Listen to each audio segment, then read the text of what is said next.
एक आदमी कह रहा है हमें पुत्र नहीं है।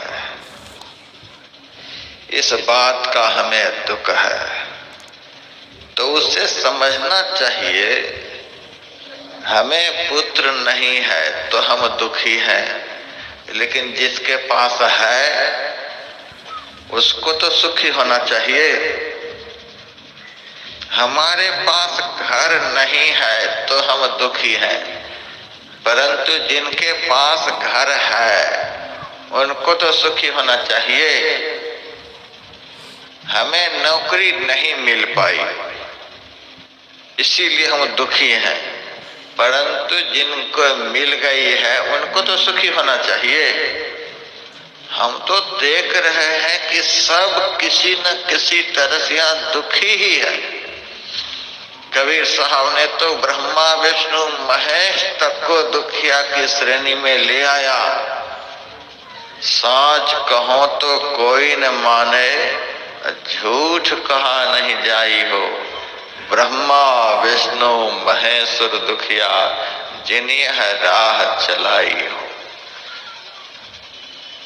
सत्य कहता हूं तो कोई मानने को तैयार नहीं, और झूठ कहते बनता नहीं, क्योंकि साधु का भेष है।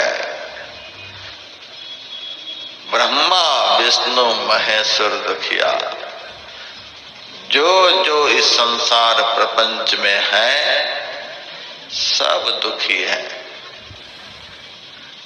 कहे कबीर सकल जग दुखिया, सब दुखी है।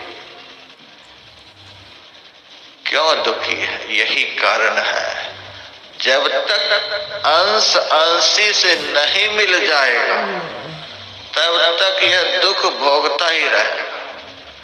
हमारे जीवन में दुख का एकमात्र यही कारण है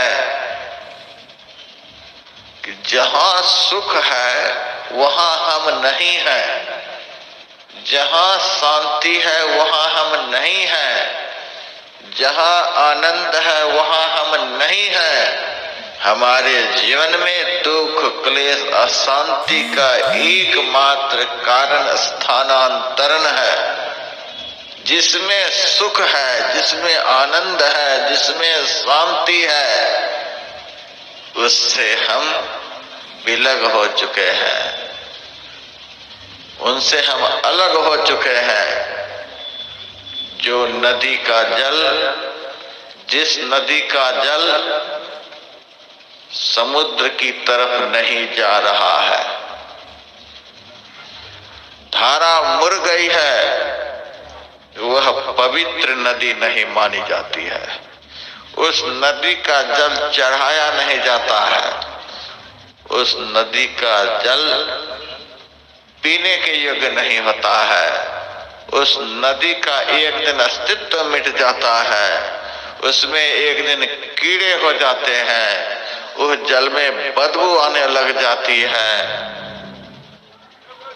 इतनी दुर्गति उस नदी की होती है जो नदी अपने उद्गम की ओर नहीं बह रही है।